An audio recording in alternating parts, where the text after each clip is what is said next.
All right, good morning, everybody. How you doing?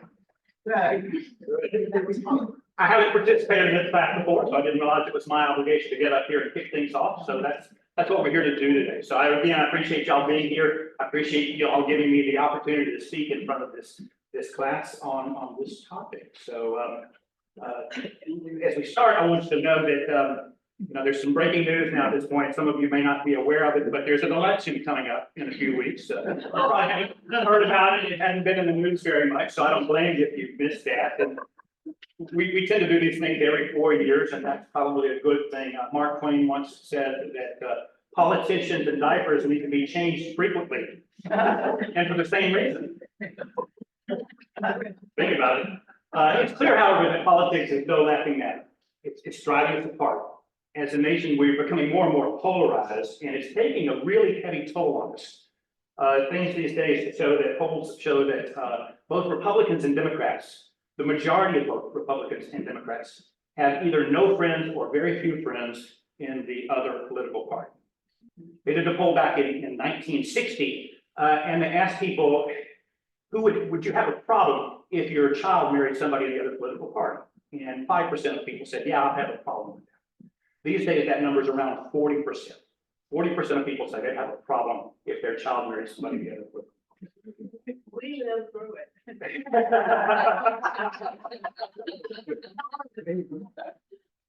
Overall, about 1 in 6 people say that they have lost a relationship because of politics.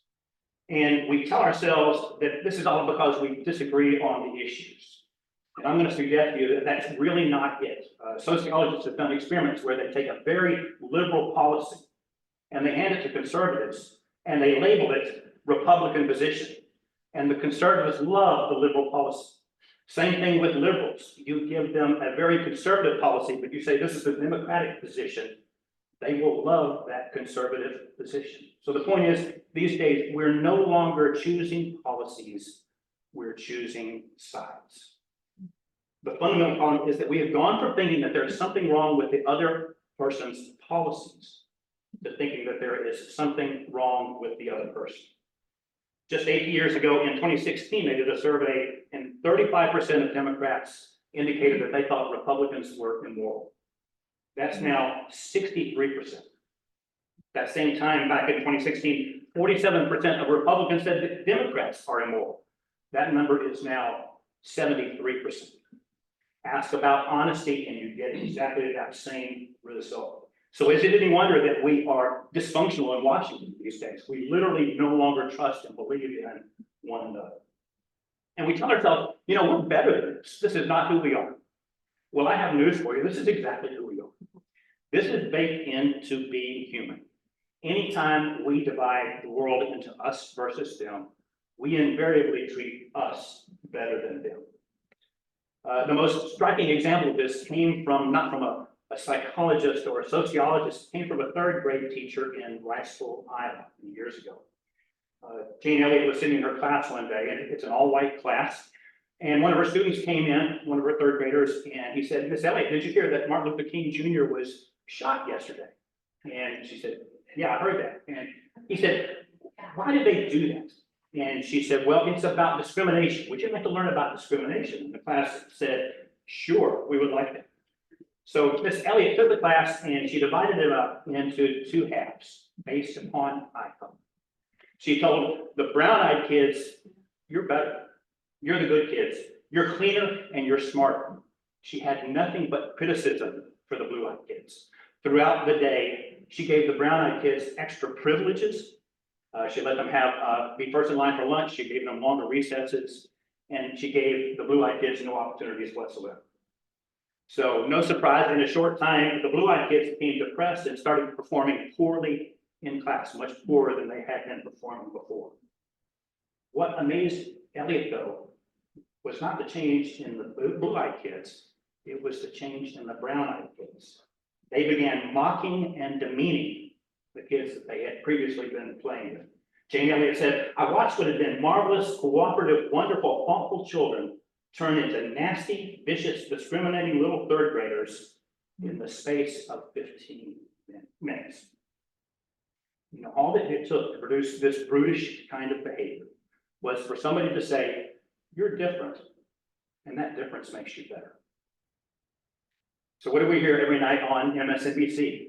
What do we get every day on Fox News? Is it any wonder that we're treating each other with contempt these days? We're behaving like Jane Elliott's third graders. Our politics has us behaving as if we are enemies. And then we pick up our Bibles and we turn to Luke chapter 6 and read the words of Jesus. Love your enemies. Do good to those who hate you. Bless those who curse you. Pray for those who mistreat you. And, we think to ourselves, love those folks in the other political party? Yeah, right. God bless them and keep them as far away from me as possible. Part of the problem, I think, is that we fundamentally misunderstand what Jesus is asking to do. Loving our enemies doesn't mean liking them. Doesn't mean agreeing with them. It doesn't mean condoning their behavior. What it does mean is not treating them any differently from how we treat each other. So why should we do this? Well, it's interesting. If we look at the Sermon on the Mount, Jesus tells us that if someone accuses us of something, we need to settle the matter immediately. He's warning us not to allow ourselves to become enemies. He tells us to come to terms quickly with our accuser. But look at the reason he does. He doesn't tell us to do this because we're supposed to be nice people. He doesn't say to do this because I said so. He tells us to do this because if we don't, quote, your accuser may hand you over to the judge and the judge to the guard, and you'll be thrown into prison. Truly, I tell you, you will never get out until you have paid the last penny. See, Jesus doesn't give us some sort of altruistic reason for loving our enemies. He's telling us that if we don't show that agape kind of love, things will spiral out of control and everybody will suffer. All of us will suffer. So all we have to do is love our enemies. Turns out that's really, really hard to do, as we were talking in the class here. So today we want to talk about some of the reasons why that is so difficult. The first reason is we like to win. Everybody likes a winner, right? That's kind of baked into our culture. We all want to win, and there's nothing wrong with winning. The problem, though, is this. Turns out our brains are divided roughly into two hemispheres. The left hemisphere is all about logic and cause and effect and step-by-step processes. It's all about success. It's all about winning. The right hemisphere, on the other hand, is about the big picture. It's about how things connect. It's about who is friend and who is foe. It's about emotions. Overall, the right hemisphere is all about relationships. So these two have to talk together. We want the side of our head that's talking in logic and terms to talk with the emotional side of us. And there is a division in the brain called the corpus callosum, and that's the connection that connects these two halves. But the corpus callosum, scientists found out, has another duty as well too, and that is suppression. When the right-hand side of our brain is going on, we're thinking about relationships. The corpus callosum actually tells the left-hand side that's worried about winning to shut up. Same thing, when the left-hand side, when we're focused on winning, we're focused on getting stuff, when we're focused on success, the corpus callosum tells our right-hand side to be quiet, to not think about relationships. So the result is this: we can focus on winning, or we can focus on relationships. We cannot do both at the same time. When we're focused on winning, our left brain takes control. In fact, cease to become tools, and instead they become weapons.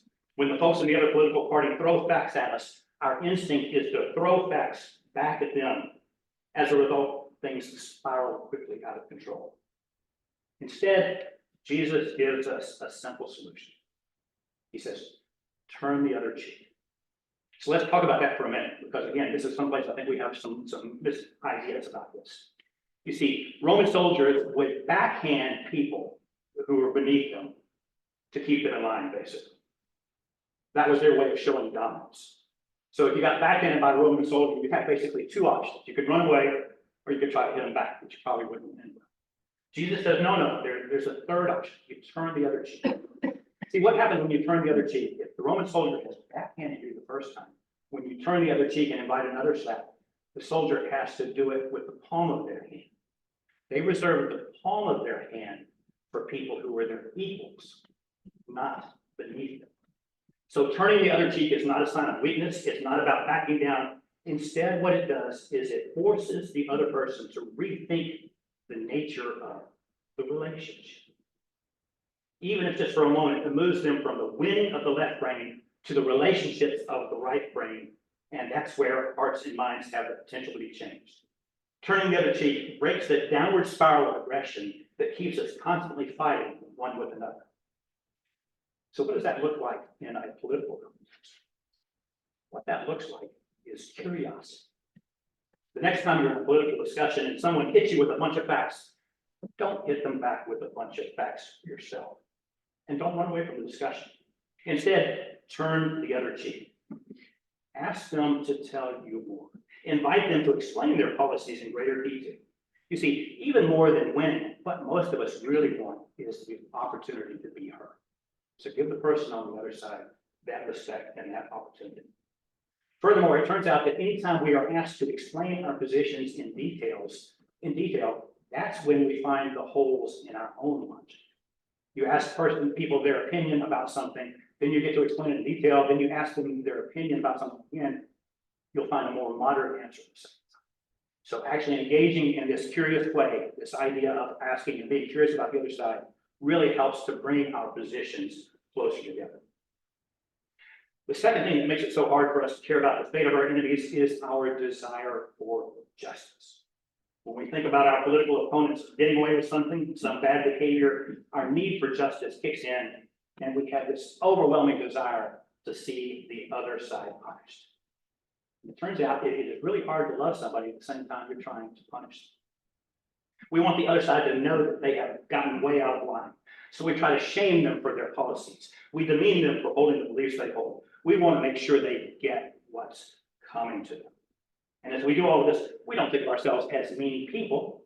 We're just treating them like they deserve to be treated right. We're treating them justly. But then Jesus tells us not only to love our enemies, but to do good for those who hate us. But isn't doing good things for our enemies just rewarding them for bad behavior? Doesn't loving our enemies send the wrong message? See, the problem here is that we have made justice synonymous with punishment. We think about justice as making sure people get what they deserve, and we never mean that in a good way. If I mention the justice system to you, do you think about caring for other people, or do you think about sending somebody to jail? We tend to think about justice as an eye for an eye. We tend to see the purpose of justice as fixing something that happened in the past. We feel this need to even the score, to balance the scales. So when Jesus says, forget about the past, turn the other cheek, it feels fundamentally wrong. But when Jesus' own words conflict with our idea of justice, maybe it's our idea of justice that needs to be reconsidered. See, it turns out that the word justice appears 170 times in the Revised Standard Version of the Bible. What's interesting, though, is out of those 170 times, there's not one verse that explicitly connects justice with punishment. Instead, what those verses do is they connect justice with righteousness, with fairness, and above all, they connect it with care for the widow, the orphan, the poor, the foreigner. Put that all together, and we see the focus of God's justice isn't on punishment. Rather, God's justice is making sure that everyone has enough. So let me suggest a different definition of justice based upon that. An action is just if it restores the group, whether that be a family, a community, a nation, to the way it should be. So how should it be? Well, the ultimate example we have is the kingdom of God. Every time we come to church on Sunday, we pray the Lord's Prayer. We pray that God's kingdom come here on earth. So if we're praying that, shouldn't we be working in that direction? So what I suggest to you then is that an action is just if it makes our family, our community, our country look a little bit more like God's kingdom. The story of the prodigal son provides an excellent example of this. The younger son demands his inheritance. He runs off to a foreign land. He spends it all on prostitutes. He ends up working for a pig farmer. He's starving. He comes home hoping maybe to be fed and at best to be a servant in his father's house. The older son claims that justice demands that the younger son be punished. But the father does no such thing. Instead, the father throws a party for the younger son. See, the father understands that true justice comes in the form of the restoration of his family, and that punishment would only take them all farther away from that goal. When it comes to politics these days, most of us are the older son. We hunger to see the other side punished. We really want to see a little contrition on their side, a little suffering on their part. After all, look at what they've done. The problem is that we get so focused on punishment that we lose sight of God's justice. We forget that the goal is to make this country a better place for everyone, not just for us. It's about making sure everyone feels valued and respected, not just our friends. It's about moving the country a little more towards being the kingdom of God where everyone is cared. The third and the most basic reason it is so hard for us to love our enemies is that it makes no sense. We're worried that turning the other cheek will just mean that we get hit again. We fear that throwing the prodigal son a party simply rewards bad behavior. And yet, Jesus says, love your enemies. He says, turn the other cheek. He says, do good things to those who hate you. This makes no sense. It's illogical. It's crazy. The only thing that's crazier than that is to do exactly what we're doing. Each time we get hit, we hit back. We get hit, and that feels like a loss, and we want to win, so we hit back. We get hit, and that feels like an injustice, and we want justice, so we hit back. That's a logical thing to do, isn't it? So we're stuck in this downward spiral, this endless cycle of retribution, and everybody loses. Turning the other cheek may make no sense, but being trapped in an endless cycle of punching back is pure insanity. An eye for an eye makes the whole world blind. This is hell on earth. And Jesus says the only way to escape that hell is to break the cycle. It's to turn the other cheek. But that certainly isn't easy. It requires courage. It requires commitment. Most of all, it requires faith. And I think we have some real misunderstandings about faith. So we want to talk about faith here for a minute. Sometimes when we are faced with a difficult situation, we simply say that we have faith in God. And obviously we should have faith in God. But oftentimes when we do that, what we really mean is, I don't have to do anything. I am free to run away. I have faith that God is going to take care of this without any assistance on my part, so I can leave and let God clean up the mess. Sometimes, on the other hand, when we're faced with difficult situations, we simply mean that we expect God to make everything work out for us. Our faith in God says, oh, God's going to solve this problem instantly for us. It's going to be easy, no problems. And the problem with that is that we realize then that it's okay to fight. Because if God's going to guarantee us success, if God's going to guarantee us victory, why not throw the first punch? Why not get that other side taken down immediately? But if we decide that God will clean up all our messes, then it really doesn't take much faith to run away. If we decide that God is going to guarantee us results every time, then it really doesn't take much faith to throw that first punch. It's just the logical thing to do. But this loving our enemies stuff, this turning the other cheek thing, it doesn't give us an instant victory, and it doesn't let us escape harm. Instead, it opens us up to the potential of another slap. When is that the logical thing to do? Never. Turning the other cheek requires faith in a way that running away or hitting back does not. Turning the other cheek requires faith precisely because it is illogical. Chances are it won't work this time, or the next time, or maybe even the time after that. But we do it because we believe that there is something better out there, that there's a better world, a better possibility out there. Faith is doing the illogical because logic is leaving us forever stuck in that downward spiral. We need faith in the possible because the logic of the probable is leaving us enemies forever. This past year, my wife and I were privileged to go to Ramallah in the West Bank, and that was an amazing experience to be over there. While we were there, we met a gentleman named Nashif Billman. He is the head of the Palestinian Bible Society, and the goal of the Palestinian Bible Society is to make sure that everybody in the Middle East who wants one has access to a Bible. In addition, they're providing social services for people of all religions these days. We talked to Nashif about loving your enemies, and he said, you know what, it's really, really hard to do here in the Middle East because you're constantly surrounded by enemies who literally want to kill you. But it's really the only way. And Nashif told us a story, and it's an incredibly minor story. It's almost insignificant one. It's terribly, terribly short. And we're never going to forget it. You see, he told us about being in Jerusalem, and he was getting ready to head into an office. And he looked over and he saw that there was a Jewish woman getting ready to head into that same building. And he held the door open.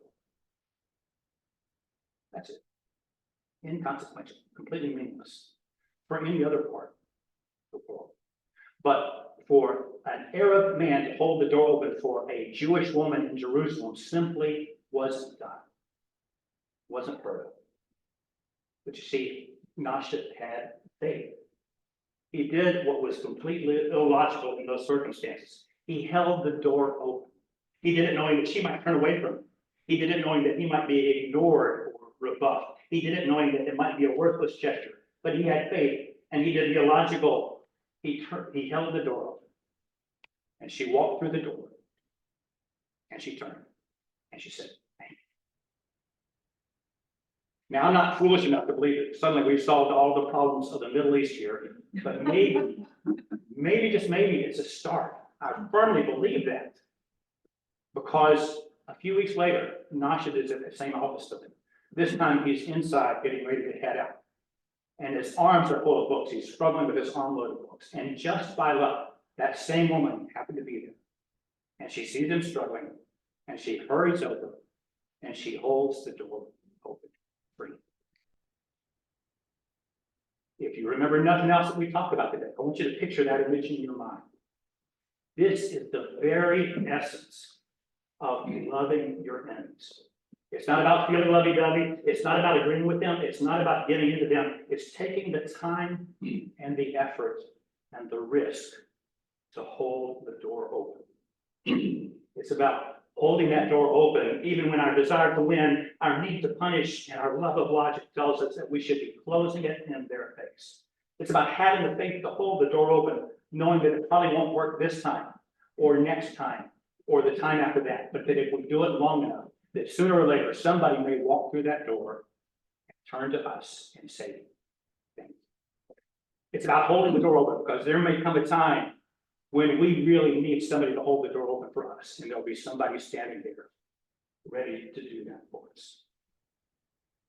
If you're tired of what politics is doing in the country, maybe it's time to have faith, to take a risk, to do the illogical. Maybe it's time to hold the door open for someone on the other side. Maybe it's time to do this because, as Nashif said, as illogical as it may seem, it's the only way. Nothing else is working. So, this election season, it's time to love our enemies. That begins with realizing there is nothing wrong with the people on the other side. We are all Jane Elliott's third graders. It's not the people, it's the situation. Second, we need to stop trying to win every argument. This election does not hinge on our ability to convince our crazy cousin Elwood how wrong he is. Instead, we need to treat him with respect. We need to be truly curious about what he believes and why he believes it, and to let him know that he has been heard. Third, we need to give up the desire to punish and demean the folks on the other side. Politics is like religion. We love for people to come here to First Presbyterian, but we won't make that happen by telling them they're going to burn in hell if they don't come. Right? Politics is the same way. We will never convince people on the other side to join us in what we'd like to do by telling them how bad and awful they are if they don't join us. We have people join us by making what we're doing look a little bit like the kingdom of God, where everybody is welcome and cared for. Finally, we need to have faith. These days, the left is absolutely certain that Donald Trump is elected again. It means the end of democracy. The right believes that if Kamala Harris wins, the American way of life will disappear forever. Both sides feel that their very existence is at stake. What an astounding lack of faith on both parts. We're all acting like whether or not God's kingdom comes here on earth depends entirely on how this election turns out. It doesn't. But there are politicians on both sides, there are media sources on both sides that benefit greatly from telling us that it does. Don't listen to them. There is still time to invest in God's future, in God's kingdom here on earth. There is still time to do the illogical. There is still time for turning the other cheek. There is still time for faith to work here. When it comes to politics, running away won't solve them. Hitting back won't help. The only thing that will work is loving our enemies. That means understanding that we are all in this together, and that begins with holding the door open for someone on the other side. Amen? Amen. Questions and comments and thoughts? Decades ago now, and I think it was in Time magazine, the spouse of a senator wrote a two-page article, and I think it was during Reagan's term in office. But she said, we have been in the Senate, my husband and I, a long, long time. And before this time, senators might have argued on the floor, but in the evenings and weekends, they got together and their families got together and they knew they were friends with different opinions. After that time, she watched them separate, never go to the same functions at the same time, and start pointing at the enemy. And she said, that's where it really changed in the Senate.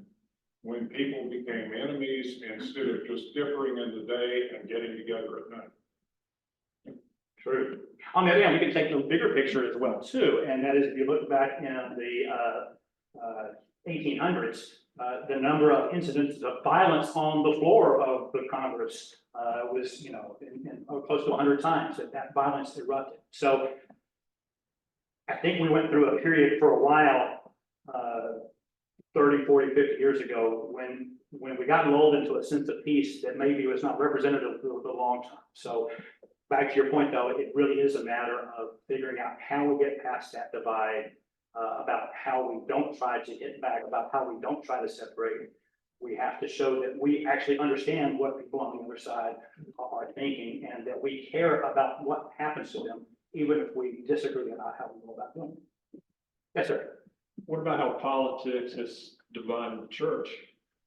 Because certain churches, people won't they only go to a church that sort of jives with their political outlook.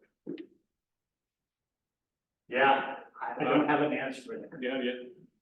Yeah, go ahead. It's in certain churches almost like it's that's the mindset. Everybody's on the same wavelength on how politically. You must be conservative. You won't go to this church. If you're not, don't come here. Yeah, pretty much. I'll comment on that and we'll get to you too. I think one of the things that we have to realize is, as human beings, we are made for two things that we're trying to accomplish. We want to be valued and we want to be accepted. They're two different things. We want to be part of the group. It's being like everybody else, but we want to be valued. We want there to be something different about us that makes us special. And we're always competing those two. But being valued, being part of the group, is a really strong force. So you have to realize that when somebody is thinking about their beliefs, if their beliefs conflict with everybody around them, how hard it is to take a stance that is different from those beliefs, how much easier it is to change your beliefs to match the group that you depend upon, that you're a part of. So I think we need to give people grace in terms of understanding that in those churches that you're referring to, that when that is the predominant belief, But the whole idea that you would pick up and leave your church, get rid of all of those friends simply because you believe something different in politics, that's a heavy ask to make anybody do. Does that make sense? Because actually, nearby county, I won't say a party it is, but county party has their monthly meetings in the sanctuary of a megachurch. Personally, I find it fascinating because I don't see any place where Jesus draws political distinctions.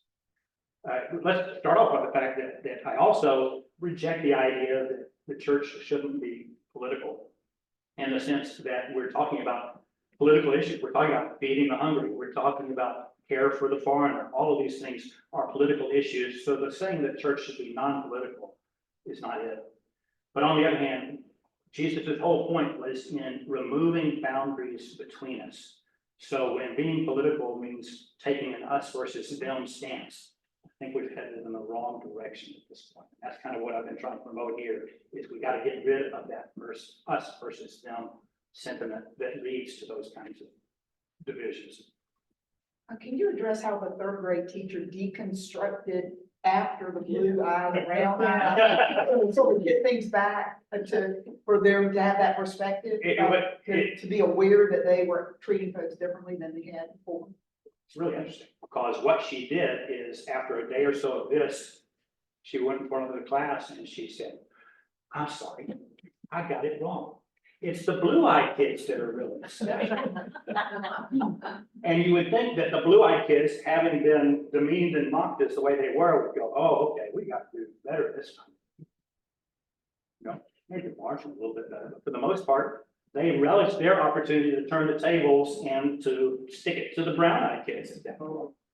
So it did take some time for them to work through this and to get it together. Jane Elliott conducted this same experiment over the course of the next 30 or 40 years with kids, with adults, everybody else, the same result. Even when you know it's coming, you still fall for it. You still do it. It's that easy to divide us into us versus them and to think that we are better than they are.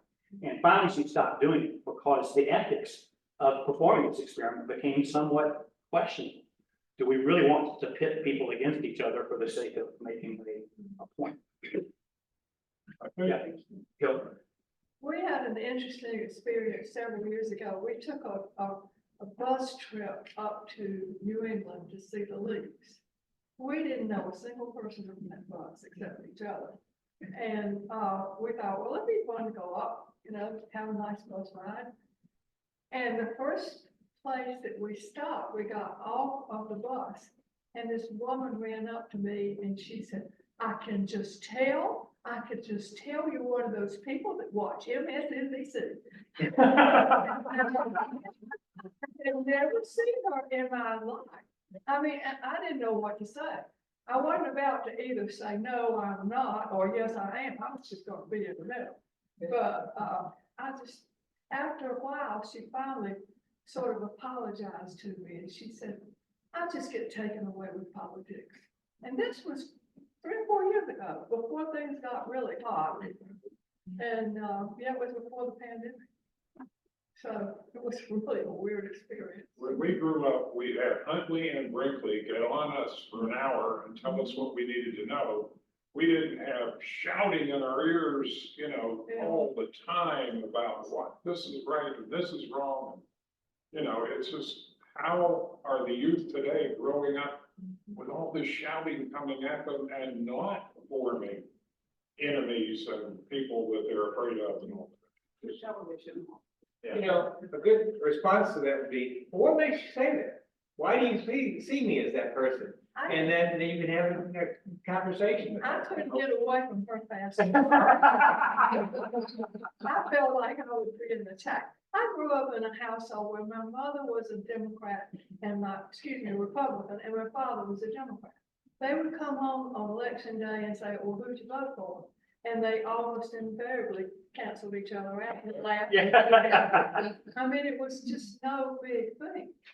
I think we really want disagreement, so let's not disparage disagreement. We want that because that's what makes us stronger as a nation, as a country, as when we have competing ideas like that. what I think that we have lost is the sense that we are doing this to achieve a common goal. In other words, yeah, your parents could have a disagreement, but they knew overall what they wanted to achieve together. And I think that we've gotten to the point where it is even more important that we stick with our side than we actually achieve something in the process. That we have to get back to the understanding that I can't do without the people in the other political party. I need them. I mean, liberals, Democrats would be an absolute disaster if they took over the country. Republicans, likewise, would be an absolute disaster if they took over the country completely. It is the tension between the two that keeps either side from going too far in the other direction. So we knew that other side, but we need to always remember that the goal, though, is for us all to be better off. When I get to the point where I only care about me and I couldn't give a damn about what's happening to you over there, that's when we've lost. Yes. Can your lesson be required reading in Washington? I appreciate it, obviously not, so thank you. So, other questions or other comments? As a woman in business, I'm often have people try to draw me into political conversations, mainly men, to see where I'm going to stand. And so I can't afford to, get into that too hard. I let them play out. Is how I do it. I listen to them. And then they tell me at the end how it's going to turn out. Sometimes I do inject, but I leave them thinking, where is she? I right back to what we were talking about curiosity, the idea that if I spend time listening to them, let them play it out. And again, I've known people who, when they try to actually explain their economic position in detail, they kind of go, I don't know why I believe that. That's interesting. So I think that's important. I also find for myself that there is a little bit of a tension there, and that as soon as I start that conversation, I have to be engaged with that.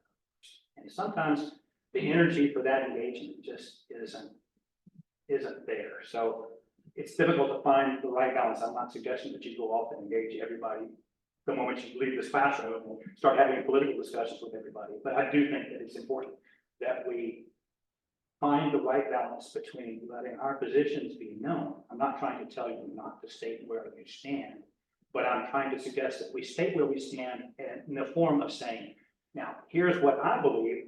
Now, let's see how we can get our ideas together in order to accomplish. So again, back to the idea of start from a point of what is it that we're trying to do, and then let's talk about how to get there, rather than start at the point where I'm right and you're wrong. Let me explain to you why you're wrong in the process. Ginger. As a left-brain person, I try to be counterintuitive. And I believe that there are not too many people that can have fruitful conversations about their political or economic or international relations positions, because I think most people take a position out of their emotions and sort of try to justify it. So rather than ask about, well, what is your position and how do you arrive at that? I tend to think that asking people about their stories is a way to draw people together. I mean, you go to the grocery store and groceries are $2 more per bag than they were 6 months ago. You're not going to be talking about economic indicators and the unemployment rate and when did the Fed reduce the interest rate. But talking about stories, what hurt you? What turned you off? Those are the kinds of things that I think makes a bond. I think you're absolutely right. I'm going to say the same thing that you're saying, I'm going to say it in a different way. Back to left brain versus right. Left brain deals with facts, isolated pieces of data. Yeah. It's the right brain that makes the connections. It's the connections that make the stories. So when you ask people to tell their story, you are literally shifting them out of that left brain fact mode into that right brain relationship mode. And when they're in that right brain, that's when you can work on the relationship between yourselves with those stories in a way that the facts would actually get in your way in the process. So I think you're right on target. Yes, Ellen. I was privileged to hear this in the agape class, and I went to all 4 sessions, and I came back because I didn't get it all the first time around. One of the things that really struck me and stayed with me was the example you used, which I thought you might like to share again, about the football team and how, as an indicator of how we need each other. Right, absolutely. I thank you for mentioning that one. Yeah, I regret all the stuff I had to cut out in order to get this into one session here. So what Ellen is referring to is the fact that we all think we know the truth. We all think that we know the facts of the matter. And that there was a football game between Dartmouth and blanking on the other team, between two teams back in the 1950s. And the game really got out of control. People were getting really rough. The quarterback of one team's nose was broken. Player on the other team was carried off with a broken leg. And everybody on both sides was really upset about how violent the game had become. And so the psychologists at both schools said, well, this is a great opportunity. Let's find out about this. Let's query people about who they think caused the problems. So they asked a total of 124 people on both sides and said, who was responsible for all of the violence? And 122 of the 124 said the people on the other side. And they said, okay, well, maybe no surprise there. You know, they've had a chance to kind of get together and form the little cliques here. Let's dig a little deeper on this. So they brought the folks into, they grabbed some new people from both schools, brought them in a room together. They showed the film of the game, and they said, we want you together to watch this film of the game. And so you're all seeing exactly the same thing this time. You're not seeing it from different angles or anything else. And then at the end, tell us who is responsible. And the point is, they watched the film together. And at the end of that time, watching exactly the same information, they still couldn't agree on who is responsible for all the violence. And the point simply is that when we talk about January 6th, or when we talk about whether the election was stolen or not, we can all look at exactly the same facts and still come up with different patterns, as Ginger was talking about. Yeah? We use the analogy of a campfire. We're all around a campfire, and on your side, there's a big log, and on this side, there's embers, and we're all looking at the same thing, but you're right. On your side, there is a big log. I can't see it because I'm not on that side. But I'm looking at, and I'm seeing embers, and you don't see those embers because the big log is blocking it. And everybody is coming to the campfire from a different angle with different experiences, different growing up, different families, different life. So anyways, being cognizant of that reality is not surprising folks don't look at things the same way because they're not the same people. Exactly. I'll add one more thing to that, which is that we have this this perception that we believe things because they are true, that they correspond to the real world. And when you go back and look at the psychological literature, we don't believe things because they are true. We believe things because they benefit us. From an evolutionary perspective, that makes perfect sense. We should focus on the ideas that we're going to get something out of rather than we're not made. There's no evolutionary benefit to finding the truth in these situations. There's an evolutionary benefit to figuring out what benefits need. So just remember that when you're confused as to why somebody believes what they do, ask yourself, how do they benefit from that? Likewise, when you're really sure of your beliefs, go back and step back from it and say, do I really believe this corresponds to reality, or do I just believe this because it benefits me to believe? I have difficulty accepting conviviality when the alternate facts are believed or expressed. And they're just alternate truth is what it amounts to. So I don't see, turning the other cheek in that sense to me is complete pacifism. And that's not an ugly word, but it's awfully hard to look at history and accept what transpired when history could tell us that if this had been done or this position had been taken, we wouldn't go through that ugly history. Many examples of that. Let's take Vietnam. let's take Iraq and so forth and so on. Well, you know, alternate facts is not really acceptable in the sense that we understand our faith and our expression of God's love. But to accept it, that's a step way too far. I mean, I appreciate and accept the importance of relationships, and that's the only way to make progress. But it's awfully hard to have a relationship when you have alternate facts, when you have an alternate reality. So, And we need to believe what we believe, I agree. I think that the key to it is recognizing that the folks on the other side are saying, look at the alternate facts that you have. That finding objective criteria for most of this stuff is very difficult. For the stolen election, for example, was the election stolen or was it not? Well, I certainly have my opinions about that. But can I prove to you that the election was stolen? Can I prove to you that it wasn't stolen? No. but we do have. There's information, there's examples, but there's no absolute proof. For somebody who really wants to believe the other side, there's enough evidence on the other side for them to have that belief. We've got to accept that we live in a constitutional democracy. Right. And the fact was that it wasn't stolen if we accept the constitutional democracy, our system. So. Yeah, but What we're already seeing with artificial intelligence is this is gonna get all the much harder. When you can't believe what you see and you can't believe what you hear. yes. They're projecting things people never said onto their faces as if they said it. They're putting arms around people. Hitler could put his arm around somebody, you know, in a picture and you think it's really taken. It's gonna get so much tougher when we don't know what reality is.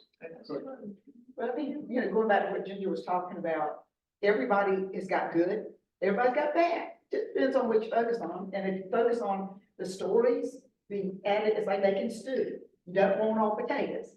And this person got experience with tomato, this person got experience with onions, and this one, not that you have to agree with everything they do, but find that everybody's got worth and focus on what you do and can contribute together. Yeah, we'll leave it on that note. I think that you're exactly right.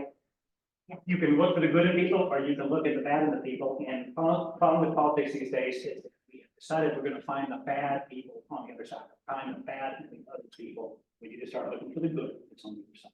So with that, I think it's time to go to church. Thank you very much.